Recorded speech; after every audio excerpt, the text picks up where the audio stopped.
Okay, it is Tuesday, 12 noon Pacific Standard Time, and this is the Architects and Heroes live stream. I am DJ Stephen R. of Zygote, and I am here today with the founder of Fault Radio, Dor Wand. How are you? I'm alive. No complaints. Alive means a lot right now in this climate. I think we'll take whatever we can get, my friend. To start with, a little bit about your background. You're the founder of Fault Radio, which I think a lot of people in the Bay Area know you from Fault Radio. But you have also worked with the Gray Area Center in San Francisco. You've worked with Ninja Tunes. You're a producer. You are a DJ. You wear a lot of hats, my friend. So for those that are new to knowing about you and what you're doing, could you tell me a little bit about yourself and your background? So I was born in Tel Aviv, Israel. The day I finished my mandatory military service, I moved to London. So I moved to London when I was 21.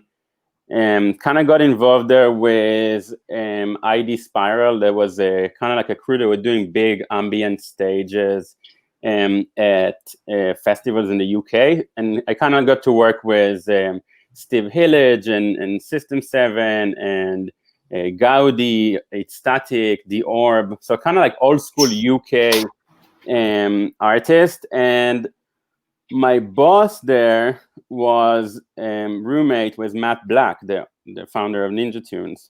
So I was kind of like a young producer, just like messing around with sounds, and decided I want to volunteer in the studio. I wrote Matt an email, and he said, "Sure, come Wednesday, mate." And I kind of got to be, it was kind of like open up a whole world for me, because I basically just was the assistant of both Matt and John for 6 years. So I've been doing kind of so many random things, from like setting up their studio to fixing gear to archiving their crazy record collection or like old tapes, and working on Ninja Jam, which is like an app that Matt was developing.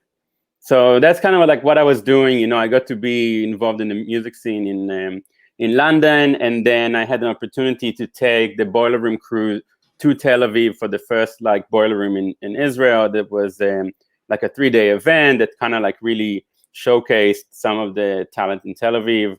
So it got me involved as well in the scene in Tel Aviv, which is really inspiring for me, with all the hardship of living in Israel. And I feel like people are really creative there. So yeah, kind of like doing this, and then I had a lot of friends here in the city. So every year in the summer, I'll come to the city for 3 months and kind of like hang with my friends on their couch. And like a few years later, I kind of met my wife, when it was like a long distance that ended up with me actually moving here. So yeah, kind of moved here, didn't know anyone, coming from London where you're like working for Ninja Tunes, and it's like you have like this social status almost that just let you, at least from my, like the kind of person I am, I'm kind of get shit done.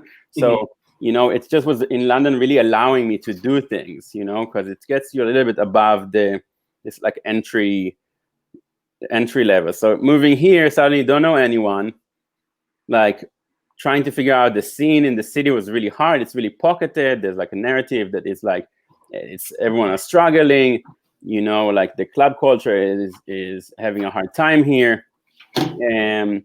And yeah, kind of like been just thinking of doing some radio stuff, because no one was doing live streams here, and after working with Boiler Room, I kind of like saw how they work, and like realizing how kind of like everything is. And yeah, so then I was in the Bay, kind of lost, and did an internship at Gray Area, which was kind of like my first place where I really felt part of the community. So suddenly I was again involved with like really interesting project, helping doing like productions there. So like from setting up crazy installations to just like figuring out whatever they need. So that was really kind of like a way in for me, gave me a little bit of an insight, and kind of like a little bit of like a personal boost of being here and being part of something.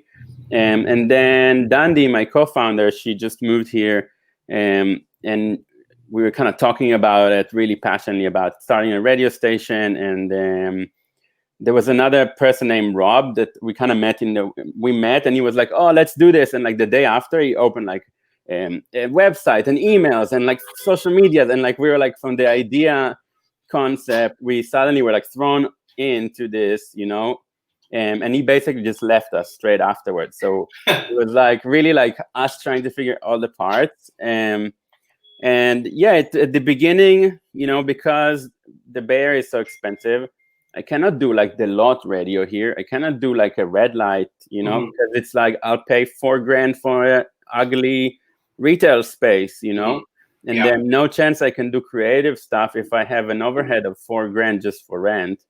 So we were like, okay, let's just go to places. We're like, oh, maybe I'll do it at my local coffee shop. Maybe we'll do it at this diner.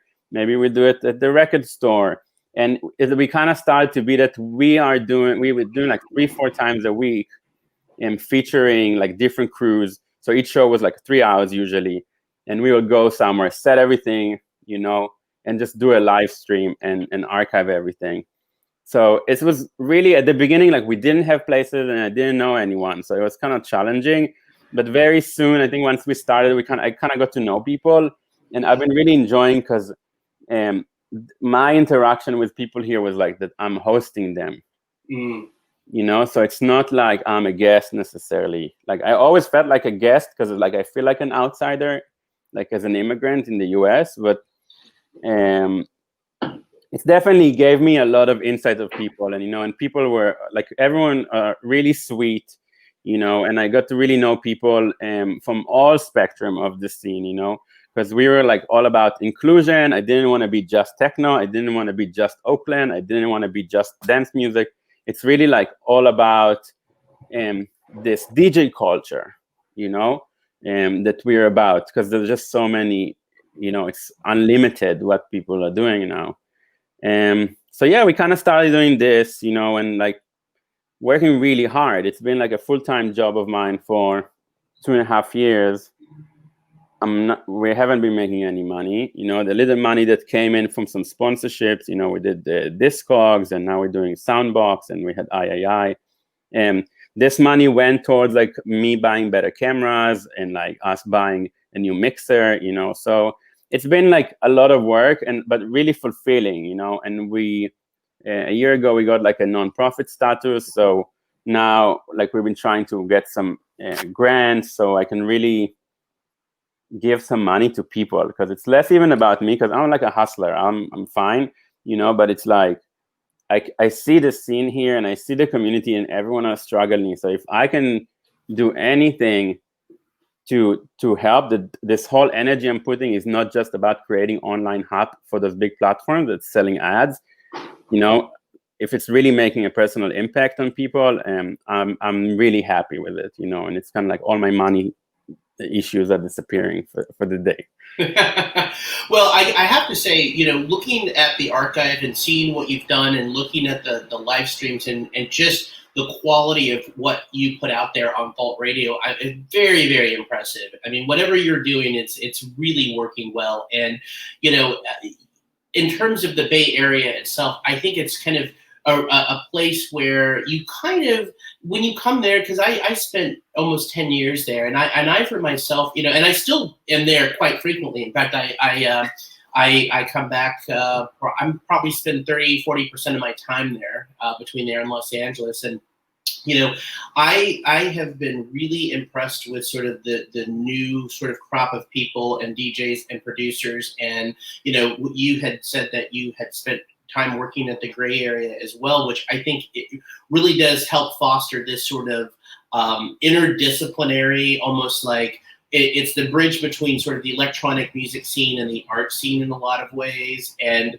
by the way, can I just say, in terms of an introduction and sort of getting into what you did, I mean, having your first internship be with Cold Cut is like, come on. I mean, that's honestly, when I started, I didn't know who he was. Oh, wow. He was like Matt, the roommate of the boss. So like, give him free coffee and whatever he wants. Uh-huh. And we just was like, I think because, and he was in England, so like everyone kind of know him. He's like, especially when I was working in this like alternative kind of space. But I didn't know him.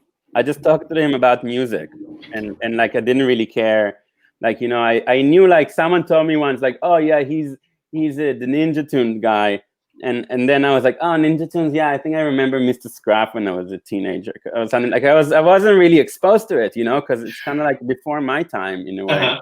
Yeah. So once he told me, like, sure, come on Wednesday. Oh, and by the way, we use Ableton here. So I was like, damn, I'm suddenly like Googling his name, and I'm reading like kind of where I got myself into. And it was really inspiring. And honestly, for the first 2 years, I was like scared to open my mouth. Sure. Well, I mean, 6 years working in that environment it must have been such a wonderful learning experience for you, because I know that for years and years they have really been a champion of technology and having technology be a bridge into sort of more of an egalitarian creative process. And so I think that must have been just amazing for you, and to kind of take that knowledge and bring it to the Bay Area and to bring it into what you do currently. I think that's an invaluable experience. So that's, as a foundational, education, education in the sense of, you being with these really well-known producers and people that have been kind of lighting a torch for the underground for a long time, and that have, frankly, in my opinion too, they have a very good social consciousness that's part of who they are. And I've noticed that in Fault Radio and sort of your messaging and the way that you put things out there with your organization, you kind of do some same things as well. And I'm curious about the link in your experience between what you do at Fault Radio as the founder, organizer, and sort of the producer of all of the streams, to how that translates into what you're doing from an inclusivity perspective.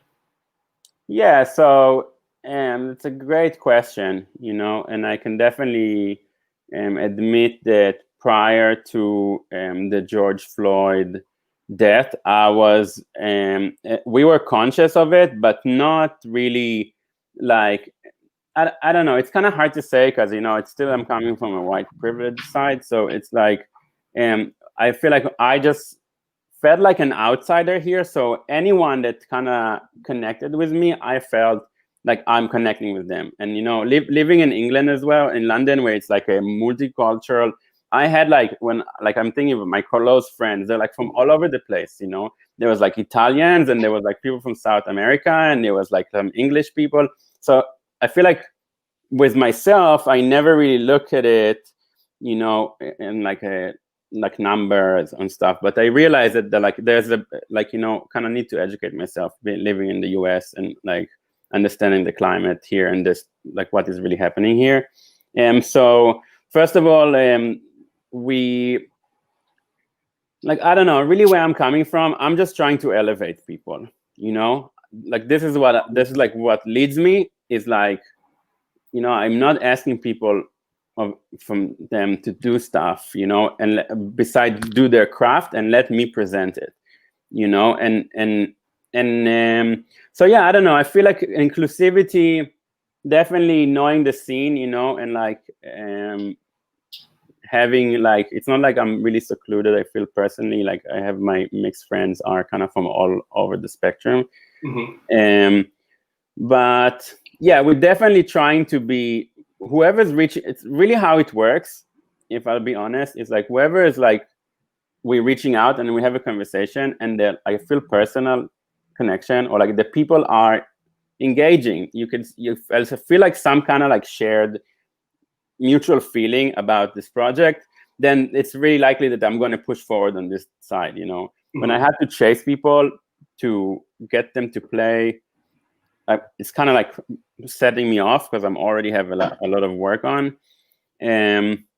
But yeah, I don't know. Inclusivity is like a tough word. I'm wondering if it's like, are we talking race? Are we talking like gender? Are we talking? Ooh, that's Like, a big, that's a big question. I guess the reason it came up and the reason that I am, just to kind of let you understand where I'm coming from with that. I actually am in the I have one foot in the tech world as well, and I have been doing this podcast called the User Experience of Diversity, or the UX of Diversity, and it's very specifically about diversity within the tech industry. But if you pull back from that, it's about diversity within culture, whether it is in the tech industry or the music industry or in society in general.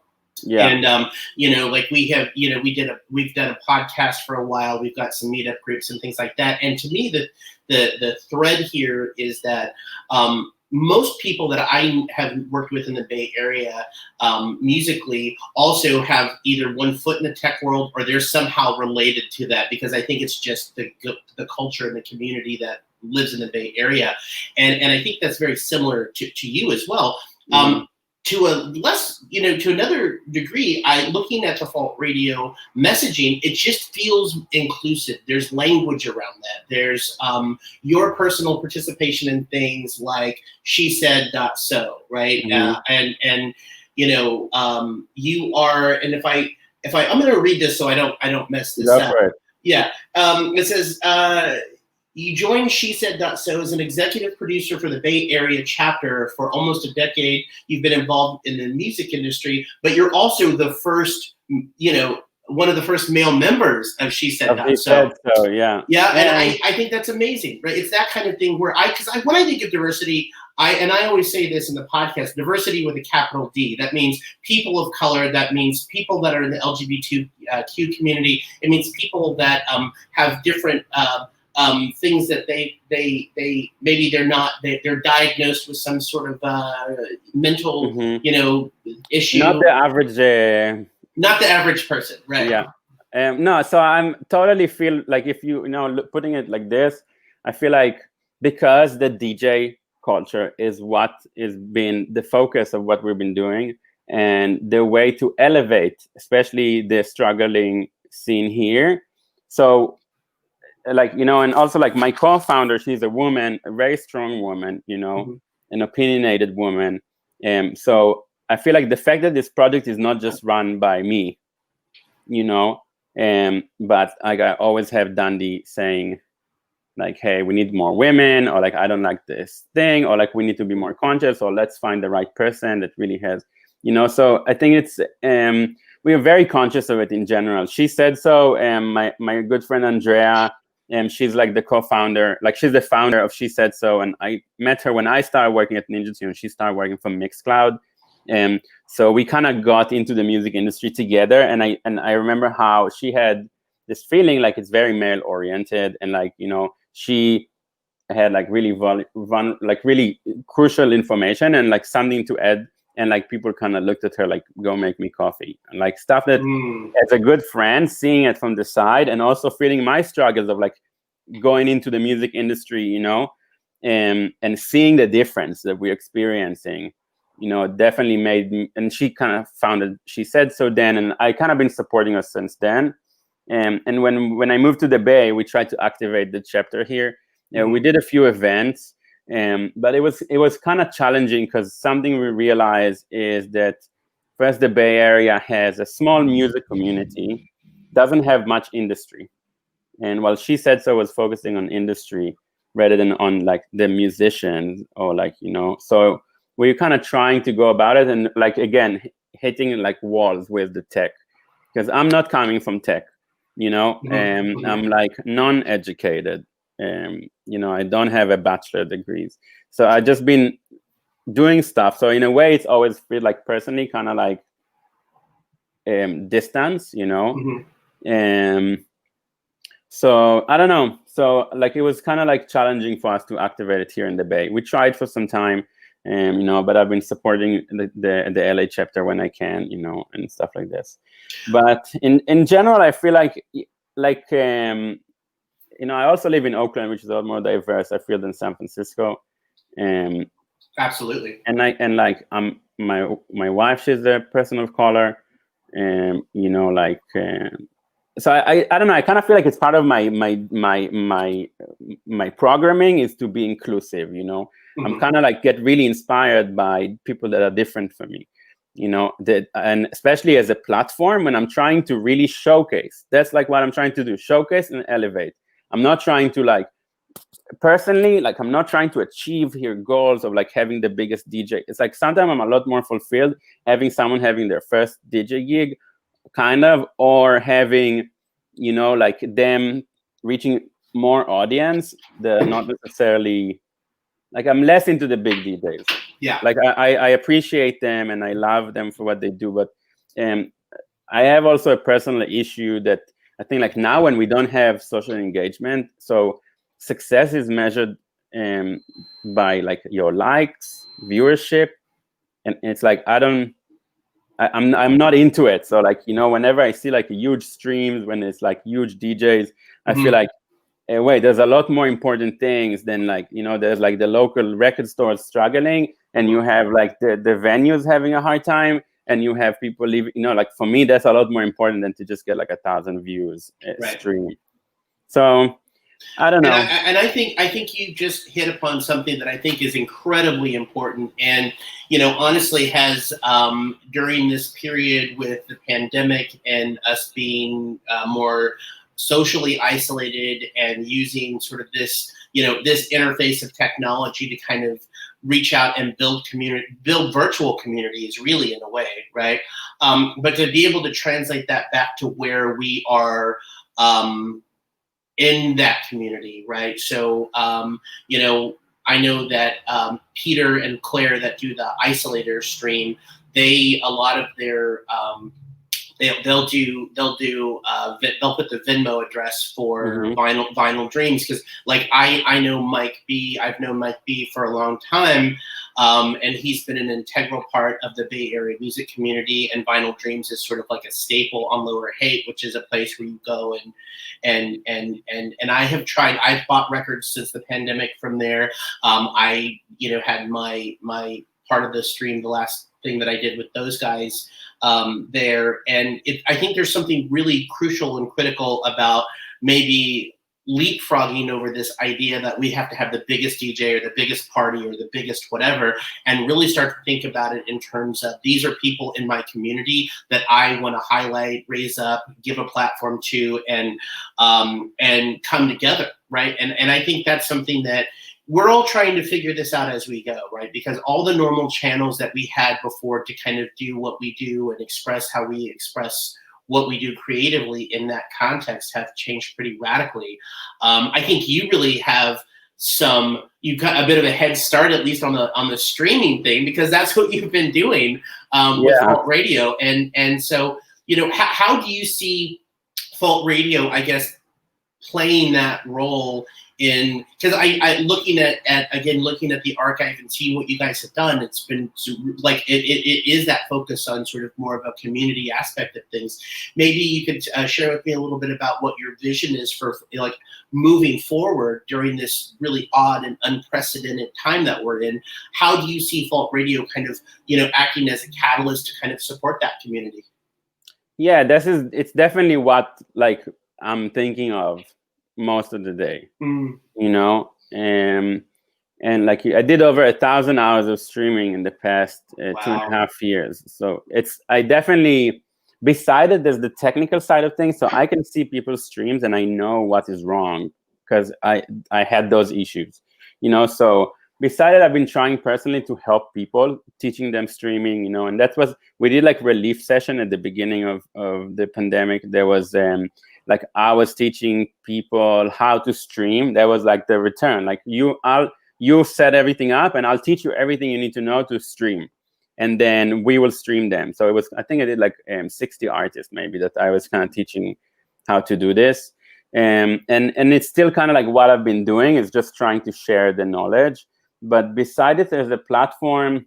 We kind of felt like, and for a while we've been feeling it, that it's like DJ streams are great, and there's like it's one format, you know. And I was saying like a year ago, like I don't understand how all the venues don't have a streaming setup. Like if I will have all the big artists coming to my space, I will be, you know, I didn't understand why. I was like, there's a gap, because it didn't have value. Live streams of DJ didn't have value unless you're like Boiler Room and you have millions of views that it's have some advertisement. But it's like, you know, so we were like, okay, and it's also lacking a voice. There's no voice. Like even if someone is speaking with a microphone while he's DJing, it over the screen, it's a lot more engaging. So, you know, we've been like kind of holding off a bit on the DJ live streams. So, you know, we have like weeklies that we do, and like, you know, we have As You Like It, are doing like a monthly with us, coast to coast, where we're featuring different cities. So like we have stuff that is like this DJ content, but we've been really trying to focus more on podcasts and on editorials and spotlights on different things. I'm kind of doing with Mike B at Vinyl, like a shopping TV. So Mike is kind of going through records and talk about it, and like actually trying to make some sales using the, like, you know, like elevating and actually helping them. And just like doing more different video content, like not this just DJ sets, you know? Right. And that's what we had talked about a little bit before, how it's like, well, there's already enough DJ streams out there. And I'm always interested, like people who are the people like you that kind of put that together, that conversation never happens. I feel like you have a little introduction maybe at the beginning of a DJ set, and then they kind of go right into their thing. And this is very fascinating to me, the way that you're thinking about your concept. I can see also the, like, you know, if we are, because at the end, we're trying to capture people's attention through the screen. And, you know, so like beside it, we've been like always really consistent with the framing. Like we have kind of guidelines of how we want it to look, so it will be consistent, because as a platform, I cannot have it like all over the place, because I'm a platform, you know, I'm not like a single person. So we kind of have a guidelines of how things look in general. And especially now, what I'm having issues with, that there's no quality control, because everyone is streaming whatever all the time from like, because streaming is like not that complicated, but it's like not that simple either, you know. And DJing and streaming at the same time, we always did the streaming part and people DJ'd, you know. So now when you need a DJ that needs to stream themselves, and it's like becomes so hard. Yeah. And so, you know, and I feel like it's translate over the screen. People can see you struggle, people having audio issues, people have video issues, you know. It's like people playing the way we see it, playing that, like, I don't want to hear techno at noon. I love techno, but I don't want to hear techno at noon. You don't want to hear like banging 130, like. No, because I know people are at home on the computer doing something. They probably will appreciate a lot more a Balearic set around noontime. You know, so like we're very conscious of as well of like how we're delivering what we deliver, and it's really now what I'm focusing on is giving context. I think like that's the main problem, especially with so much social media and like, you know, this like as the only platform really that we have to engage are like huge tech companies. You know, it's like, so from the get-go, I don't trust the platform in a way, you know. And you know, it's free, so like, you know, I've been watching this film recently, The Social Dilemma or whatever, and like, if this is all free, but we are the product, so you're the product, like, right? Yeah, if you don't have to pay for something, you're the product. So right? I'm kind of like having a weird feeling with it, you know. I get that. And here's one thing that's really, really fascinating to me too, and I think we're starting to see this. I have personally experienced this, where I did a live stream and there were a few of the tracks that were flagged for copyright. So literally it's just dead air, or it starts to clip because the platform itself is filtering that stuff out.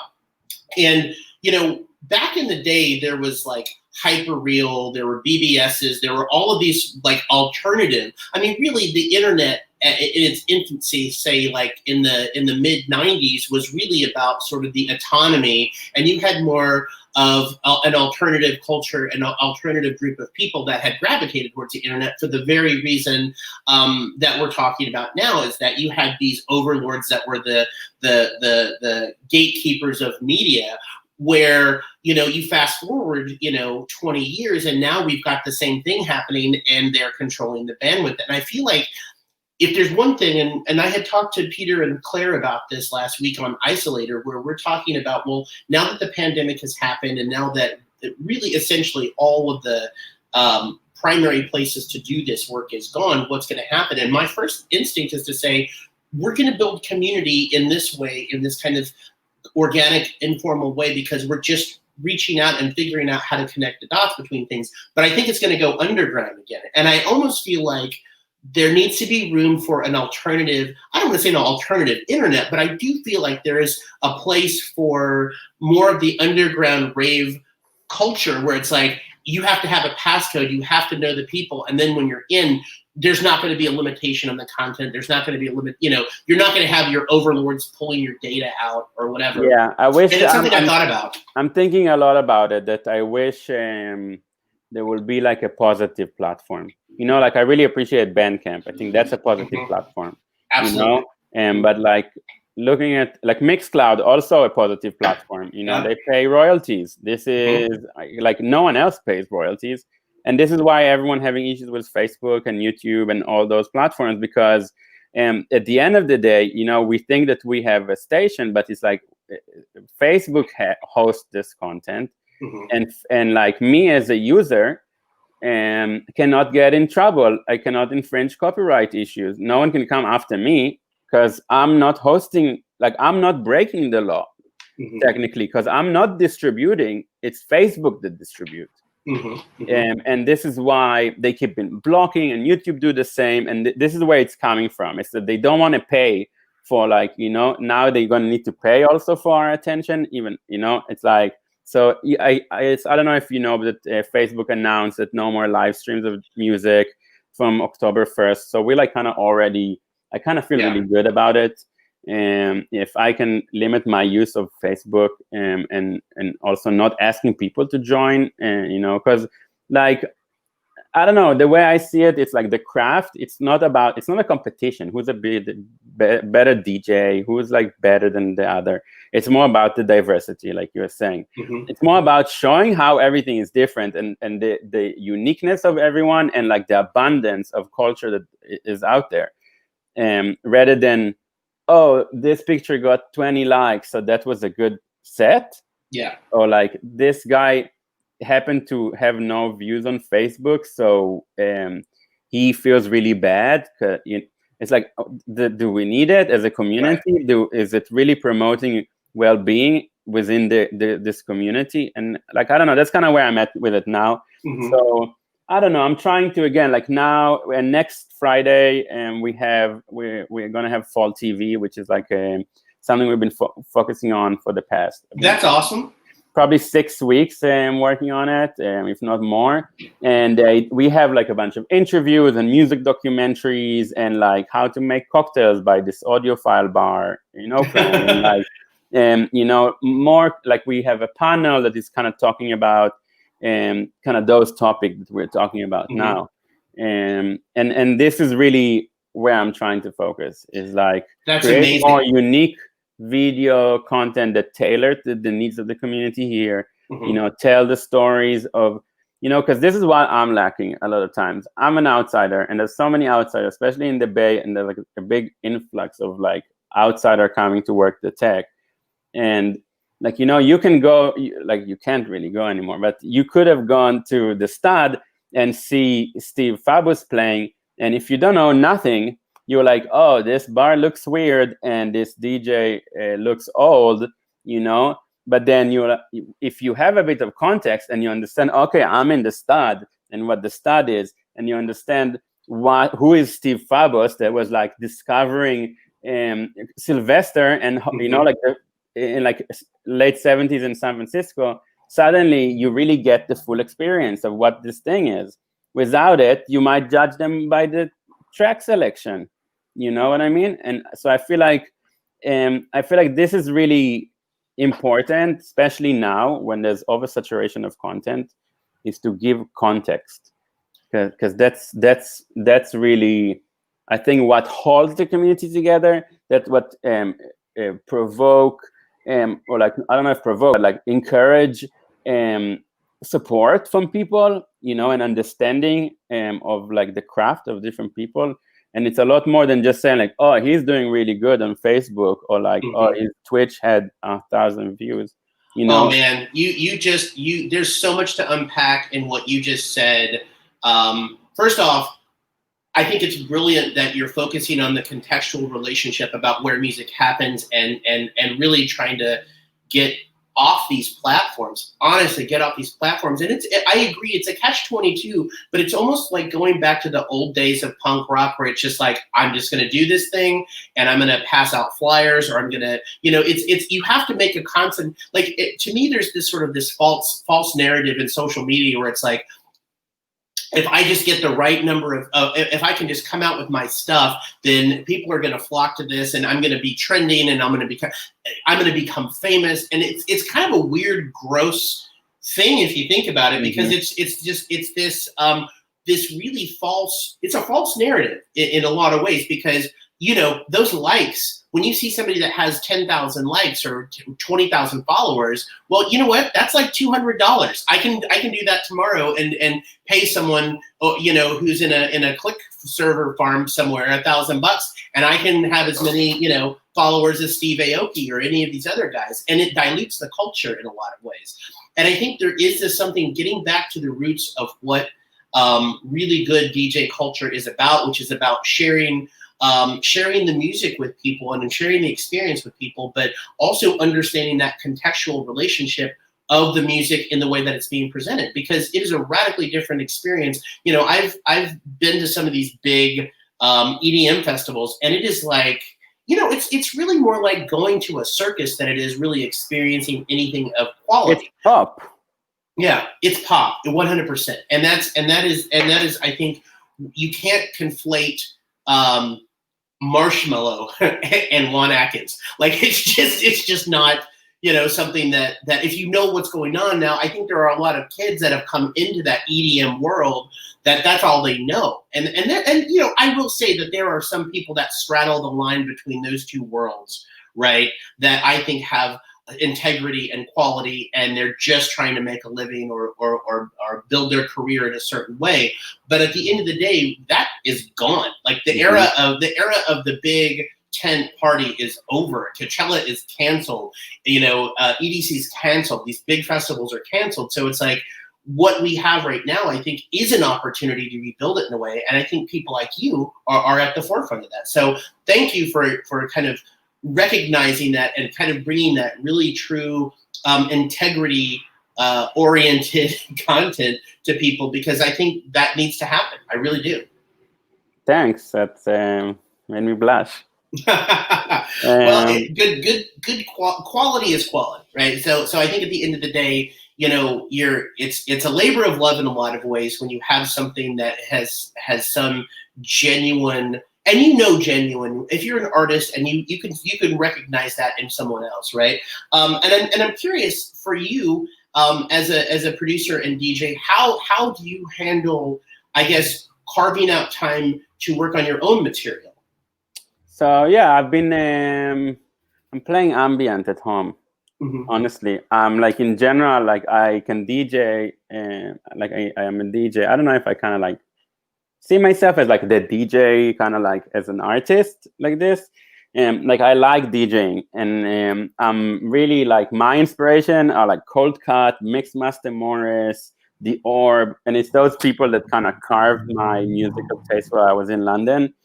And so I've always been like a big chill out, like, this is really like what I'm about. Yeah. So I just play chill out and ambient at home.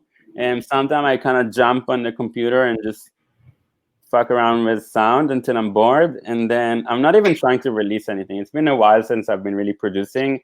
But I'm working on fall TV, you know, I'm working on, like, I always have editing. I'm mastering the audio of the archives. I'm like color correcting the videos. I'm like, you know, I'm like reaching out to people. I'm like following. It's like, there's always stuff for me to do, which I feel like for me, that's my creative pursuit at the moment. Right. It's just to like facilitate things, I get really inspired knowing that I can ignite some creativity in someone else that's been feeling really stagnant. And I'm like all about, like, we had a lot of people like that want to do stuff, and we reach out if you want to do stuff together. And so we took a lot of time, really brainstorm with so many people, like what inspires you, what you kind of want to do. Let's see how we can facilitate it. And also sharing a lot of my insights of a platform and like how people react, and like also tailoring it to kind of like our angle, So yeah, I've been creative, I'm playing ambient and chill out, keeping calm, I'm smoking weed. Yeah, I think everybody should just smoke weed and listen to ambient music. I like that. I think that's a fantastic idea. I got a cold press juicer, and I just bought a Vitamix, so I'm pretty set. I'm just looking. You're zen. You're in a good zen place. Yeah. So I want to shift gears a little bit here, and I'd like to ask you about a couple of things. So obviously, like formative years at Ninja Tune, working for 6 years with Cold Cut, finding that as sort of a launching pad is amazing, and then working with Shesaid.so as sort of facilitating that as well. I want to ask you about shifting plates. Can you tell me a little bit about shifting plates and what that's all about? Shifting plates, I'm kind of nostalgic because shifting plates, Dandy and I were saying how, like, I don't know, I'm looking at Tel Aviv, that is like a really vibrant city that we take a lot of reference from, to how people are really creative. Like they're like pushing. It's not just operating within like what people are like. There's like, oh, you do this or you do this. No, it's like how we do things differently. So we were like, okay, there's like this big record fair that we really like, and it's like I went to a few record fairs here in the Bay, and it was like I come, and it's like 3 labels with like 2 cassettes, and it's like I want to get my hands there. Like I was ready. I paid early entrance to come and dig and find us good goodies, and that wasn't the case. So we were like, oh, there's nothing like this here. So we were like, okay, let's try and do something. And from here to there, we had 35 vendors. There were like all the big stores and like some big kind of like sellers from around across like the scene here. And we had this nice space, Classic Cars West in Oakland, which has kind of been our playground, because they've been letting us do whatever we want in there. So it's really how it started. It's like I was saying like, oh, there's nothing like this here. And because I'm selling records on Discogs, I wrote a support message that I want to speak with the marketing team. Because that's what I do. Yeah. So and then I got a response, and they were like, okay, let's chat. And like, once you can get on the phone with me, like that's the end. Yeah. So we got them really excited, so they've been sponsoring the event. And it's really been like for us, like, cool, like here's this event that we can make money.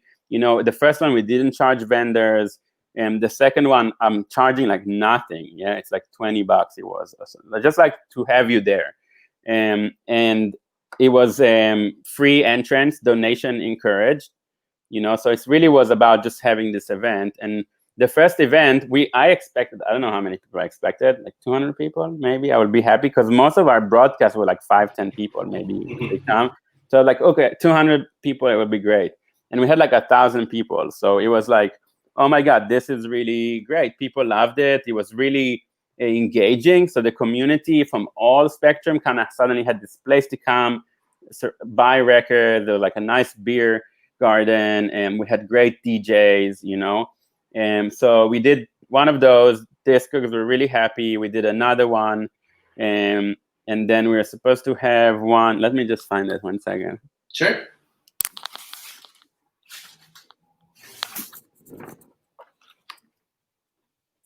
Oh, man. April 5th. Oh, man. So that never happened. Sure. Oh, my goodness. So, that's kind of like been this record fair that we've been working on. And like in the long run, we were like hoping to build it as a brand, so I can do it in LA, and like I can do one. Because in general, like Fault Radio, like the whole idea is the fault line. And that's like kind of where it comes from. And like this whole our visual elements are like based around typography and like marine typography. So we were like, well, hey, okay, so if need be, you've got your satellite office in Los Angeles right now. Yay. Yeah, so that's kind of like what my vision in general for Fold was like this platform that connects the Pacific Northwest from like Vancouver to Tijuana. I guess LA, or even go to Mexico City, you know, and kind of have, because that's something that I never understood is like, okay, I'm a 1 hour flight from less than an hour flight from LA and an hour flight to Portland, but there's no exchange between those places. People book people from New York, you know, and people book people from Europe to come to the West Coast. Well, you have so much talent here on the whole Pacific Northwest and like Southern California, you know, that it's, I feel like if I can grow this platform, like now it's kind of everything is all over and it's the internet is it doesn't really matter, but I don't know. That's kind of like. Well, this might be a really unique time for that though, right? Because one of the things that I've found, and a lot of creative people that I know have found, is that, you know, having this type of downtime lets you focus on, you know, your 2-year, 3-year, 5-year plan, as opposed to what happens most of the time, which is you're just scrambling to kind of put shit together next week, tomorrow, within the month, right? And if there's planning that happens, a lot of the creatives that I know that are out there hustling to put it all together, you know, they can't see much further than that out. And I think this gives us a little breathing room to kind of maybe have an on-ramp into something else. So this could be the chance to build something in that way where you have any other chance, no other chance, no other options but building something new. Well, and I think honestly, if it weren't for the fact that the pandemic has kind of kept everybody away from their normal activities, I don't know if BLM would have happened. I don't know if a lot of the thinking around what it means to be a creative in 2020, what that really means, because things have been speeding up to a large degree and everybody's on their phone and everybody, you know, it's like we finally have this chance to kind of, you know, step back and take a breath and say, what the hell are we doing, right? And what is it that we really want? And what are the actions that we're taking right now to actually build an intentional community around this, other than this kind of false Pavlovian like response, you know, serotonin hit that we get every time we hit our phones. Like I think that there is genuinely a chance right now. I don't want to sound too lofty, but to rebuild the institutions that give us the outlets to be creative, right?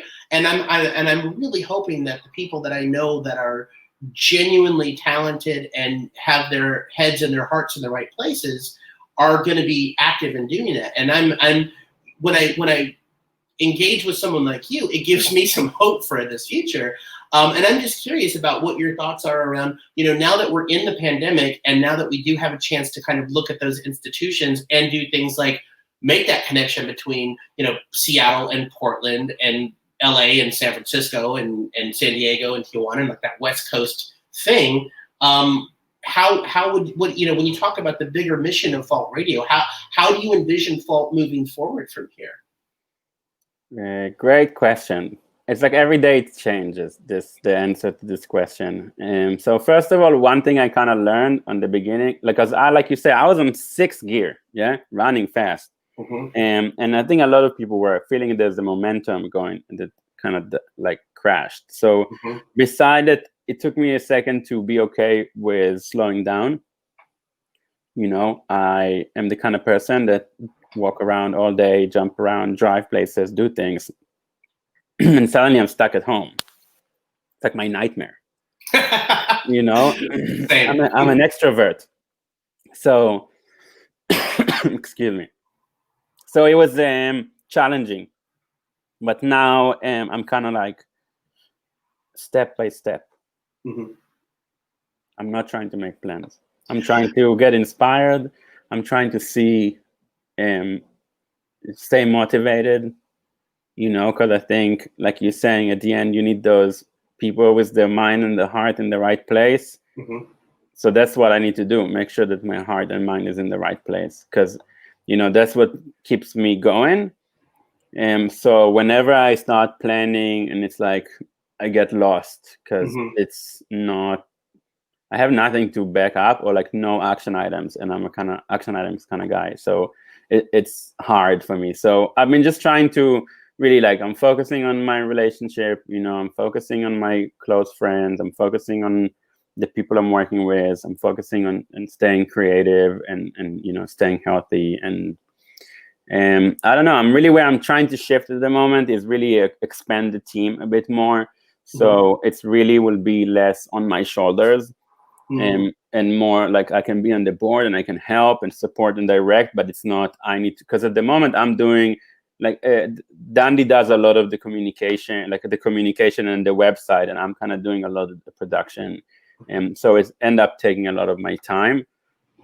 But like I was saying before, I was working so hard, getting really fulfilled from the community, so I could get myself to do the annoying editing 3 hours because I just had a great 3 hour session and I'm all pumped. But now it's just become just the tasks, so I can see how this is wearing me down. Yeah. So Yeah. and it takes a bit of my creativity. So I'm kind of trying to expand the team so I can really focus on what is inspiring me now, and it's like finding funds to put back into the community. And so it's like grant writing, which is something I'm completely new to, and I did a bunch of workshops already, and I know that like what I'm doing is really like a grant material, and I can get a lot of money, and this money will go into everyone who's involved with anything like that we're doing. If I can pay everyone who's doing anything for Fault, I will be the happiest man in the world. So I'm kind of trying to figure out the way that I can get the free some of my time so I can focus my energy on really taking this to the next step, which will be to get some funds in, and less kind of like for myself, because if I see myself slowly, not necessarily running everything all the time, but just focusing on like bringing grants, on getting sponsorships, and kind of like produce stuff. And this is kind of where my mind is at now. So even when I'm thinking like, oh, what kind of content I want to do, and like what inspires me, like with the one we did with Vinyl Dreams was like extremely fulfilling, and knowing that it's like, okay, I do this, and it actually helps Vinyl Dreams. They have a need, and that's a struggle, and it's a real struggle that I hear from the community. And so like just have them DJ and ask for donations. I'm trying to shift from like asking for donations. And because it's like I don't have money to donate, so I feel bad when people are asking for donations, and I understand that like people have, they will give, but I guess because I'm on the other side of the spectrum, I'm having like I don't really think that that's the way forward. It's like it can help sustain a little bit, and it's like a good boost, mostly for like ego, and like it gives you like a nice feeling that you're being rewarded for your thing. But I feel like if we can get it more from like, there's so much money in the Bay Area for art, tons of money, and just like especially now when there's no public art, which was a big money driver. So I kind of feel like that's where I'm trying to focus on: get grants, get people to get paid, and improve the quality of our content, the type of content, share the story, like give context, and ignite like creativity in people, and kind of like it's kind of like a day by day. Well, I mean, I think it's sorely needed right now, and like you said, I really do feel like there's an opportunity right now to connect with people. I look at sort of the legacy of sort of the internet radio, especially in the Bay Area.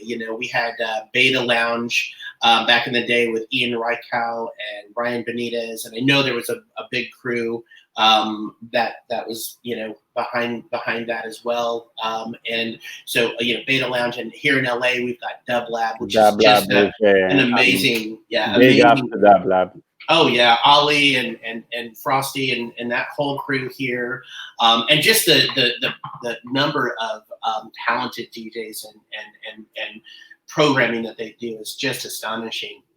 And I think Fault Radio kind of is that presence now in the Bay Area, right? So I think you guys have really kind of positioned yourself to be sort of a crucial part of the Bay Area music scene, and like the entire Northwest down to Southern California and to maybe even into Mexico. I think there's a huge opportunity for you guys to continue to build community. And thank you for doing that. Thank you for kind of being out there and doing what you do at Fault, because it's sorely needed, and I think it's fantastic that we've got people like you that are out there that are doing the work. So, Thank you. So before we wrap up today, the last question that I have for you is what are your top 3 things that you're listening to right now? Top 3 things I'm listening to? Mm-hmm. Wow, that's a hard one. So I listen to all of Mixmaster Morris sets on Mixcloud. So this is kind of like my go-to. Yeah, shout out to Morris, by the way. Yeah, so definitely anything by Morris is amazing. So this is and I'm just been like, I'll show you. I've been listening to Chocolate Hill, which is a recent album by Alex Peterson, I think from 2019. Yeah, Alex Peterson from The Orb. So this is like really a great album, which I'm kind of like. Is this a solo project of his? I think so. Or like maybe with I'm not sure who is, with a younger person as well. I think he's doing. But that's a great album that I'm kind of like is my go-to whenever I really need to unwind.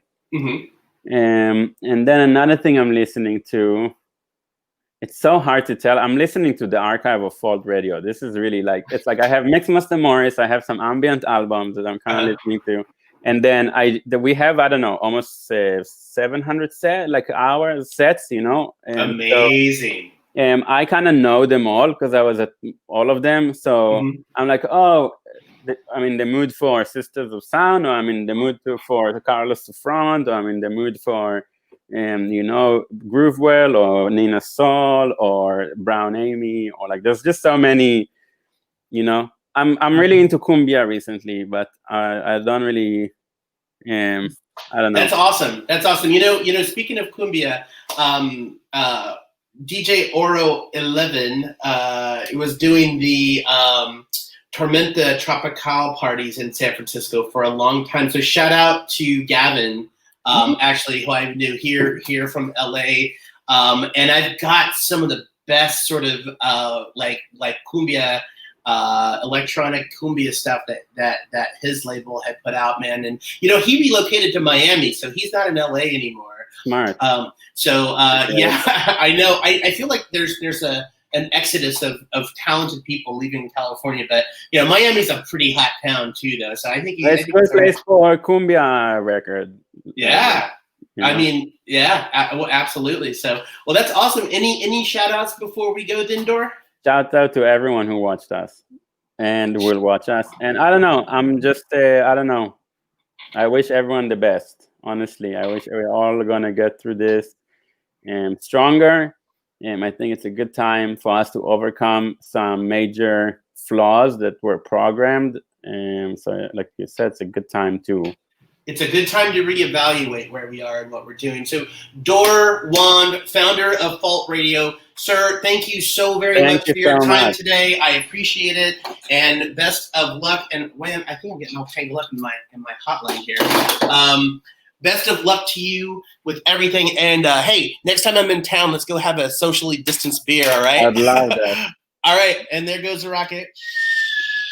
All right, my man, have a good one. Take care. Be safe out there, all right? All right, bye-bye.